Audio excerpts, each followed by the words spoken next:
Hello viewers, இப்போ இந்த ஒரு டால் இதை எப்படி வைக்கிறோன்னு இந்த வீடியோவில் பார்க்க போகிறோம். இந்த பாசிப்பருப்பில் தான் இதையும் பண்ண போகிறோம். ஒரு 4-5 வீடியோ இப்போ நம்ம பாசிப்பருப்பு வச்சு தான் பார்க்குறோம். எல்லாத்துக்கும் சூட் ஆகுற மாதிரி இந்த டால் பண்ணியிருக்கேன்னு சொன்னேன் இல்லைங்க. இந்த டால் எப்படி பண்ண போகிறோன்னு இப்போ பார்க்க போகிறோம். இப்போ 4-5 வீடியோ நம்ம பாசிப்பருப்பு வச்சு தான் பார்த்துருக்கோம். அதில் கூட காய்கறி சேர்த்துருக்கோம். இப்போ இதில் காய்கறி கூட சேர்க்க மாட்டோம். வெறும் வெங்காயம், தக்காளி, பூண்டு, பச்சை மிளகா சேர்த்து தான் பண்ண போகிறோம். இது வந்து சப்பாத்திக்கு, இட்லி, தோசை, சாதம், ஈவன் சாதத்துக்கு கூட நல்லாயிருக்கும். ட்ரை பண்ணி இப்போ இந்த டால் எப்படி பண்ணலான்னு பார்க்கலாங்க. ஒரு கடாய் எடுத்து வச்சுக்கோங்க. பாசிப்பருப்பை ஃபஸ்ட்டே உப்பு, மஞ்சள்தூள் போட்டு வேக வச்சுக்கலாம். அதுக்கப்புறம் ஒரு கடாய் எடுத்து வச்சுட்டு ஒரு 2 ஸ்பூன் கிட்ட எண்ணெய் ஊற்றிக்கிட்டு, இதுக்கு கடுகு, ஜீரகம் இல்லைங்க, சோம்பு, பட்டை, கிராம்பு தான் போட்டு நம்ம தாளிக்க போகிறோம். ஏலக்காய் போடணுன்னு அவசியம் இல்லைங்க. பட்டை, கிராம்பு மட்டும் போட்டு நல்லா தாளிச்சுக்கோங்க. தாளிச்சிட்டு கருவேப்பிலை இருந்தால் போட்டுக்கோங்க. என்கிட்ட கருவேப்பிலை எனக்கு கிடைக்காதுங்க, அதனால் நான் போடலை. இதை மட்டும் தாளிச்சுக்கோங்க. பாசிப்பருப்பு உப்பு, மஞ்சள்தூள் போட்டு வேக வச்சு குக்கரில் நான் வச்சுருக்கேன். அது வெந்துட்டு இருக்கட்டும். அதுக்குள்ளே நம்ம இதை தாளிச்சிக்கலாம். இது நல்லா பொரிஞ்ச உடனே நம்ம வெங்காயம், உங்களுக்கு வெங்காயம் நிறையா சாப்பிடுவீங்கன்னா 2 வெங்காயத்துக்கிட்ட கூட போட்டுக்கலாங்க. 2 வெங்காயம், 2-3 தக்காளி கூட போட்டுக்கோங்க. இதுக்கு தக்காளி, வெங்காயம் மட்டும்தான், எந்த காய்கறியும் நம்ம ஆட் பண்ண போகிறதில்ல. அதனால் 2 வெங்காயம், 3 தக்காளி போட்டுக்கோங்க. ஒரு 4-5 பச்சை மிளகா, பூண்டு நச்சு போட்டுக்கோங்க. இதை மட்டும் போட்டு உப்பு போட்டு நல்லா அந்த வெங்காயம், தக்காளி, பூண்டு, பச்சை மிளகாய் எல்லாம் நல்லா வதக்கிக்கோங்க. கருக விடாமல் தக்காளியை நல்லா மையாக வதக்கிக்கோங்க.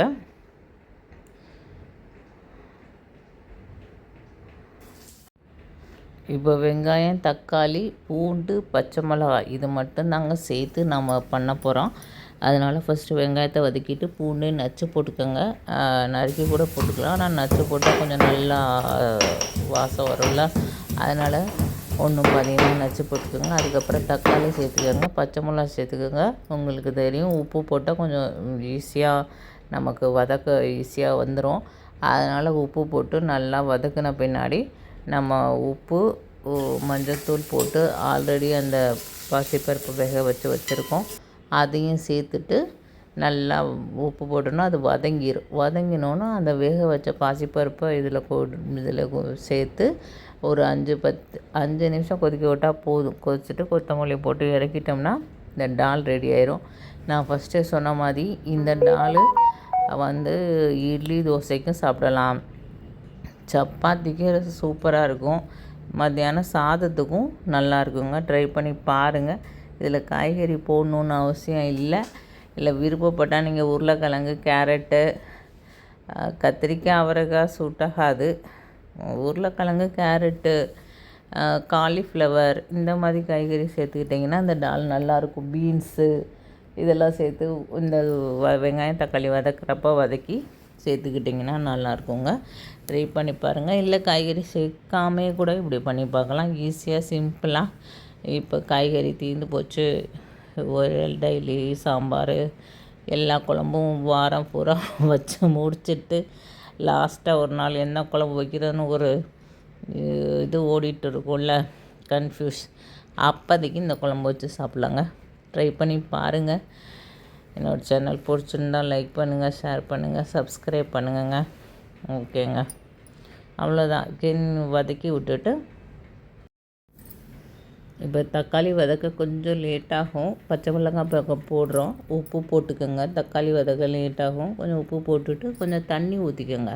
தக்காளி வதங்கல, இப்போல்லாம் நாட்டு தக்காளி இப்போல்லாம் கிடைக்குது, அது ஈஸியாக வதங்கிடும். இந்த டெல்லியிலலாம் அந்த தக்காளியெலாம் நாட்டு தக்காளி சீசனில் கிடைக்குங்க இங்கேயுமே. ஆனால் இப்போ எனக்கு இருக்கிறது இந்த தக்காளி, இது வதங்க லேட்டாக, அதனால் நான் கொஞ்சமாக தண்ணி ஊற்றி நல்லா வேக வச்சு கொஞ்சம் நல்லா மசித்த பின்னாடி தான் அதை போட்டால் தான் அந்த தக்காளியோடு தான் அந்த பருப்புக்கான டேஸ்ட்டு வரும். அதனால் கொஞ்சம் டைம் எடுக்கும். தக்காளியெல்லாம் அரைச்சி சேர்த்திங்கன்னா அதை அரைச்சி ஊற்றினா அந்த ஒரு டேஸ்ட் வராது. கொஞ்சம் கொஞ்சம் மசிச்சு விட்ட மாதிரி இந்த மாதிரி ஆயிடணுங்க. இப்படி ஆயிடுச்சுன்னா இந்த பார்த்திங்களா, இந்த மாதிரி நல்லா கரண்டியை வச்சு நல்லா மசிச்சு விடுங்க. இல்லை மத்து வச்சு கூட மசிச்சு விட்டுக்கோங்க. மசிச்சு வச்ச பின்னாடி நம்ம பாசிப்பருப்பு இப்படி வேக வச்சு வச்சுருக்கோங்க. நல்லா பாசிப்பருப்பு உங்களுக்கு தெரியும், அதுவும் 1 விசில் 2 விசிலில் வெந்துடும். உப்பு நான் இதுலேயும் சேர்த்துருக்கேன், இதுலேயும் சேர்த்துருக்கேங்க, பார்த்துக்கோங்க. பார்த்து இது கூட நம்ம சேர்த்துட்டு கொஞ்சம் மிக்ஸ் பண்ணி விட்டுட்டு உப்பு பார்த்து போட்டுக்கோங்க. அவ்வளோதான். இதில் மிளகா பொடியோ மல்லிப்பொடியோ அதெல்லாம் சேர்க்க போகிறதில்ல. ஒன்லி க்ரீன் சில்லி மட்டும்தான் சேர்க்க போகிறோம். ஸ்பைசஸை ரொம்ப கம்மியாக தான் சாப்பிட போகிறோம் இந்த சம்மர் பூராவே.